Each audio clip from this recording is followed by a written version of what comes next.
Hi verse, నేను మీ doctor ఎంజెడ్ఏ Askari ఎండి యునాని. ఇవాళ నా టాపిక్ వచ్చేసి నాన్నకు ప్రేమతో అంటాం కదండి. డాక్టర్తో మనస్సాక్షి అంటే మనసు విప్పి మాట్లాడుకోవటం.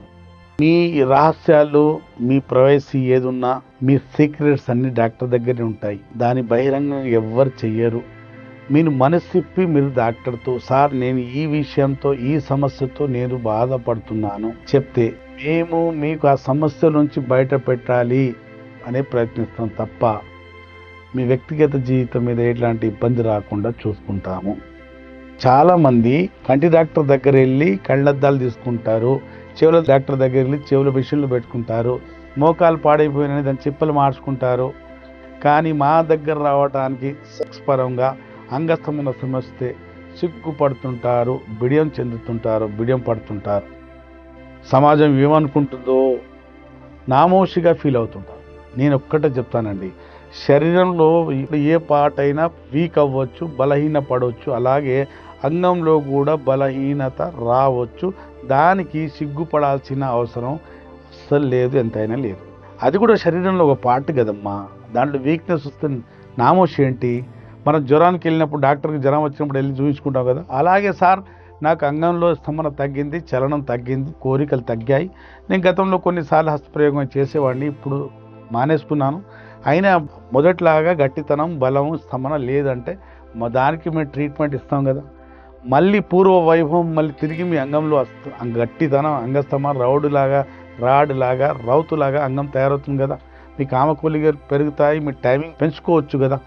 సిగ్గుపడాల్సిన అవసరం ఇక్కడ ఏం చెప్పండి? బలహీనత అందరికీ వస్తుంది, నాకు కూడా వస్తుంది.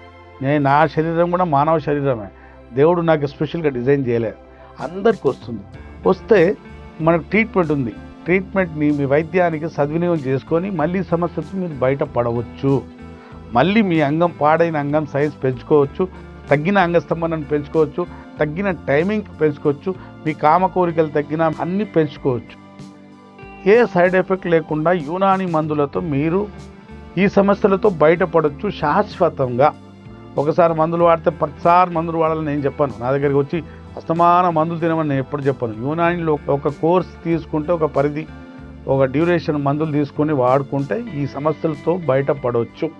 అది కూడా శాశ్వతంగా. మళ్ళీ ముసలితనంలో వస్తే నా దగ్గర వస్తారు, లేకుంటే అది కూడా రాదు.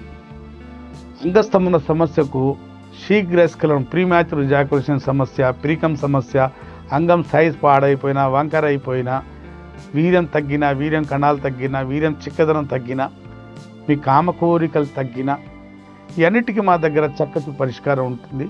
వచ్చి మీరు డాక్టర్తో కలిసి ఈ అవకాశానికి సద్వినియోగం చేసుకొని మీరు మీ దాంపత్య జీవితాన్ని కాపాడుకుంటే మీ సెక్సువల్ లైఫ్ హ్యాపీగా, సవ్యంగా కొనసాగుతుంది. లేకుంటే కొన్ని అడ్డంకులు, కొన్ని ఇబ్బందులు తప్పవు. గతంలో హస్తప్రయోగం చేసి అలవాటు ఉన్న వాడికి, బూత్ సినిమాలు చూసి అలవాటు ఉన్న వాడికి, బెడ్ మీద బోర్లా పండుకొని అంగానికి బెడ్తో రాపిడి చేసుకుని ఉన్న వాళ్ళకి, అమ్మాయిలతో న్యూడ్ ఫోటోలు చూసి సెక్స్ గురించి మాట్లాడుతూ సొల్లు కబుర్లు చెప్పుకున్న వాళ్ళకి అంగస్తంభన సమస్య, శీఘ్రస్ఖలన సమస్య, ప్రీకం అనే సమస్య తప్పవు. ఈ సమస్య ఉన్న వాళ్ళు పెళ్లి చేసుకుంటే రేపు దాంపత్య జీవితం హ్యాపీగా, సాఫీగా సాగకపోవచ్చు. కొన్ని ఇబ్బందులు ఉంటాయి. కాబట్టి మీకు ఇట్లాంటి సమస్యలు ఉంటే ఎట్లాంటి సిగ్గుపడకుండా మా దగ్గర వచ్చి నామోషి ఫీల్ కాకుండా ట్రీట్మెంట్ తీసుకుంటే ఈ సమస్యలతో మీరు బయటపడవచ్చు. స్క్రీన్ మీద ఉన్న నెంబర్తో ఏ సందేహం లేకుండా మీరు పేట్ కన్సల్టేషన్ తీసుకొని నాతో మాట్లాడి మందులు తెప్పించుకోవచ్చు. లేదా నేరుగా వచ్చి ఉభయ రాష్ట్రాల్లో, తెలుగు రాష్ట్రాల్లో నాకు అందుబాటులో దగ్గరలో ఉంటే నేరుగా వచ్చి నాతో కలిసి ట్రీట్మెంట్ తీసుకోవచ్చు. అప్పటి వరకు నాకు సెలవు ఇవ్వండి. మీ డాక్టర్ అస్కరీ ఎండి యునాని.